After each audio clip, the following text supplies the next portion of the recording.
তুলসী তলায় জল নিবেদন। বন্ধুরা, তুলসী গাছকে প্রতিদিন জল দেওয়া অত্যন্ত পুণ্যময় কাজ। এতে গৃহে শান্তি ও সমৃদ্ধি বজায় থাকে। তুলসী গাছের শিকড়ে নিয়মিত জল দিলে পরিবারের সদস্যদের স্বাস্থ্য ভালো থাকে এবং সংসার উন্নতির দিকে এগোয়। জল দেওয়ার পদ্ধতি: 1. সূর্যোদয়ের পর শুদ্ধ মনে তুলসী গাছে জল দিন। 2. জল দেওয়ার সময় মনের মধ্যে ইচ্ছা বা সংকল্প করুন। 3.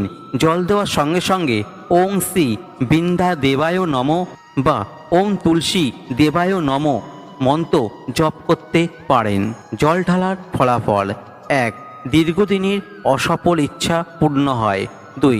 বাড়ির সদস্যদের মধ্যে ঐক্য ও ভালোবাসা বৃদ্ধি পায়। 3. কর্কট রোগ বাধা সত্যতা দূর হয় এবং দাম্পত্য জীবন মধুর হয়। 3 নম্বর, তুলসী তলায় বিশেষ জপ